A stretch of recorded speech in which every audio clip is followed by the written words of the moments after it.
सहजता के साथ में, सरलता के साथ में और नम्रता के साथ में आप इस कथा के रस तत्व को ग्रहण करोगे। जैसे एक बहुत बड़ी बात संत कहते हैं कि जंगल में आग लगी है और जंगल में आग लगी है और बड़े बड़े वृक्ष जल रहे हैं, बड़े बड़े घास जल रही है, वृक्ष जल रहे हैं, पूरा जंगल धधक कर जल रहा है। पर जंगल में आग लगने पर वृक्ष जल रहे हैं, घास जल रही है, पर पूरा जंगल जलने के बाद जब देखा गया तो उसमें जो छोटी छोटी दुर्वा थी, छोटी छोटी जो घास थी, छोटी छोटी दूब थी, वो दुर्वा नहीं जली, वो बच गई। बड़े वृक्ष जल गए, बड़ी बड़ी घासें जल गई, पर छोटी छोटी दुर्वा, छोटी छोटी दूब वो बच गई, क्योंकि वो दबी की दबी रह गई। थोड़ा सा पानी गिरा, वो दुर्वा फिर उछल, फिर बढ़ना प्रारंभ कर दी। शिव महापुराण की कथा कहती है कि भगवान की कथा में, गुरु की शरण में, परमात्मा की शरण में, ईश्वर की शरण में, संत की शरण में, परमात्मा की कथा में जब भी पहुँचो उस समय पर बड़े बनकर नहीं, छोटे बनकर जाओगे तो गुरु और संत और शिव की कृपा की दृष्टि से फिर बढ़ते चले जाओगे। थोड़ा छोटा बनकर, एक विशाल नदी है, बहुत बड़ी नदी, उसको अभिमान आ गया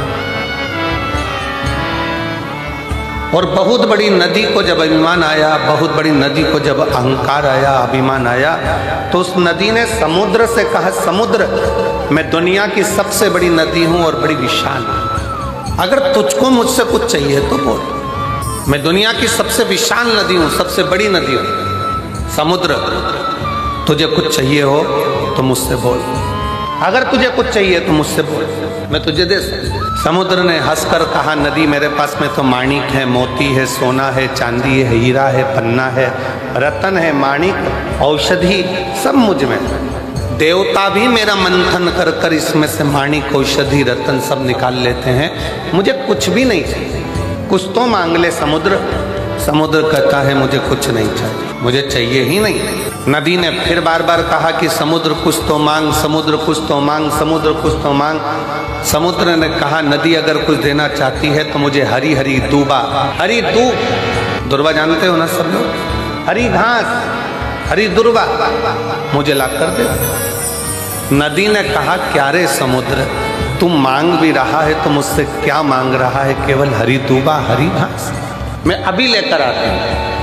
नदी ने घाट के किनारे पर लगी हुई घास को, दुर्वा को अपनी जल की लहर से तोड़ना चालू करा। जैसे ही जल घाट पर जाता है, जैसे ही जल घाट पर पहुंचता है, वैसे ही दूबा के ऊपर पानी गिरता है तो दूबा नीचे झुक जाता है। फिर पानी आया, फिर दुर्वा नीचे झुक गई, पानी के वजन के कारण दुर्वा नीचे झुकती, फिर पानी आया, फिर नीचे झुक गई।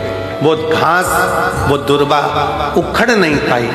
आखिरी में नदी समुद्र के पास जाकर बोली, समुद्र मैं तेरे लिए घास, हरी हरी दूबा लेकर नहीं आ सकी। समुद्र ने कहा, नदी मैं ये जानता था कि तू मेरे लिए दूबा नहीं ला सकती, तू मेरे लिए घास नहीं ला सकती, क्योंकि उस दूबा में, उस घास में एक सबसे बड़ी चीज है उसकी नम्रता। जैसे ही पानी आता है, दुर्वा नीचे झुक जाती है, और जो जिंदगी में झुकना जानता है उसे कोई उखाड़ नहीं सकता।